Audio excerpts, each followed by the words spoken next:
Confidence is not something you're born with, it's something that you build, especially in medicine where the stakes are high and the uncertainty is real. And one of the biggest myths that I see among doctors is the idea that confidence arrives after you feel ready. But confidence doesn't come from readiness. Hi, I'm Dr. Finbar, and on this channel I share the mindset tools and the real stories that help you grow, respond and thrive. Today I want to share 4 moments from my own career and my own life that taught me how to build confidence, and hopefully that help you build the kind of confidence that grows through action. In medicine, we're taught to prepare, to plan, to get everything right. So it's natural to believe that confidence will magically show up once you've done enough courses, you've read enough papers, but it doesn't quite work that way. Confidence is not built in your head, it's built in your nervous system through repetition, through feedback and real world experiences. I remember joking with my friends when we were graduating from medical school back in 1999. We were all about to start our first jobs as actual doctors, but none of us felt ready. One of my mates said, "When are they going to tell us what we need to know to start work?" And we all laughed because we all understood exactly what he meant.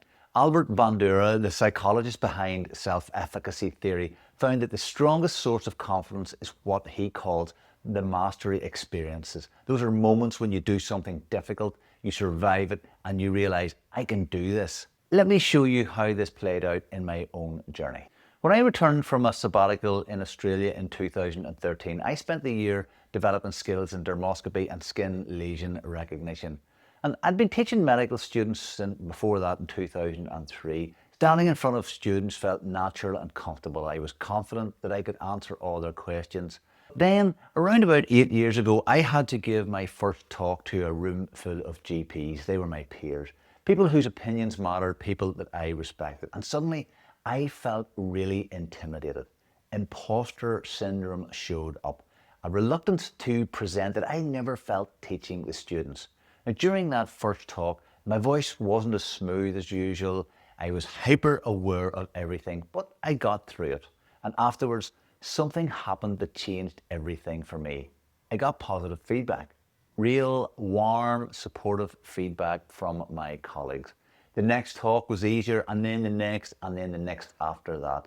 That experiential confidence, not theory, not imagining things, not affirmations. You do the difficult things, you survive it, and your brain learns, I can handle this.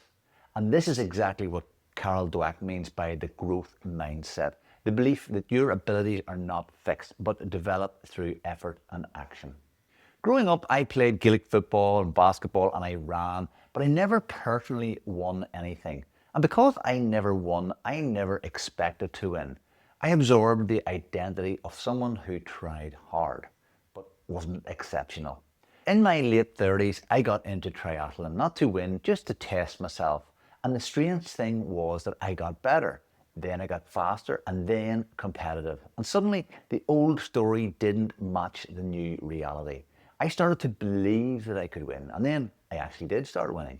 Confidence didn't magically appear. It came from evidence, from consistency, from session after session training, race after race, proof over perfection. James Clear puts it beautifully.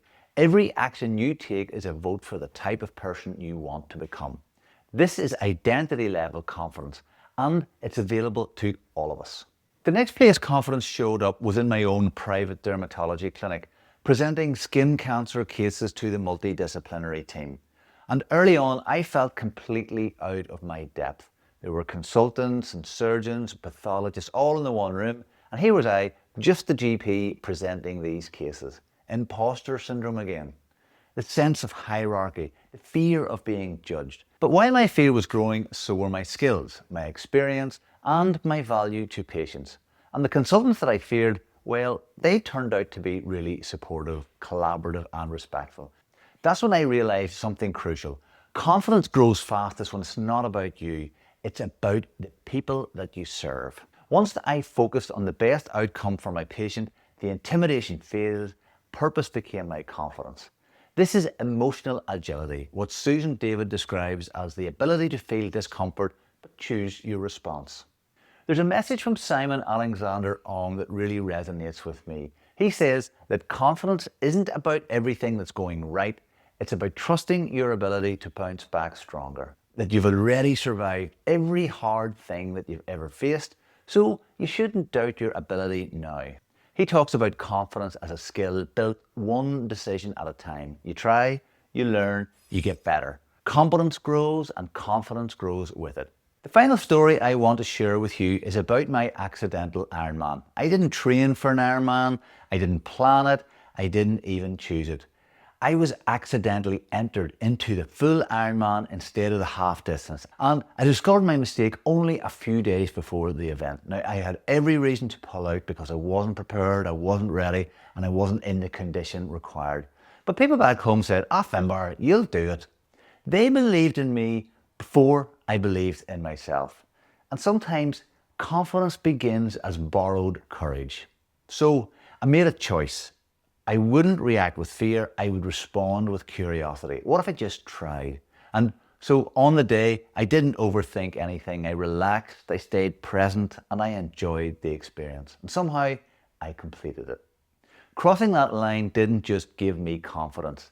It rewired something fundamental. It proved that you don't need readiness. You need willingness. And when you stop reacting and start responding, entire chapters of your life open up that you didn't even know existed. Confidence, especially in medicine, is not bravado or certainty. It's not ego. It's not fake it till you make it. Confidence is evidence, experience, repetition, purpose, and action. Here's some principles I want you to take away from this video. Firstly, confidence comes from action, not thought. Bandura proved this decades ago. Experience builds belief. 2. Confidence grows when you stop reacting and start responding. Fear is a reaction, curiosity is a response. 3. You don't need to feel ready, you just need to begin. 4. Every action is a vote for the doctor you're becoming. Small steps, repeated often, change your identity. And 5. Purpose builds confidence faster than ego. If you're a doctor who sometimes doubts yourself, good. It means you care. But don't let that doubt decide who you get to become. Confidence is a skill, and like every skill in medicine, you learn it through doing, reflecting, adjusting, and doing it again. Confidence isn't what shows up before you take action, it's what shows up because you did take action.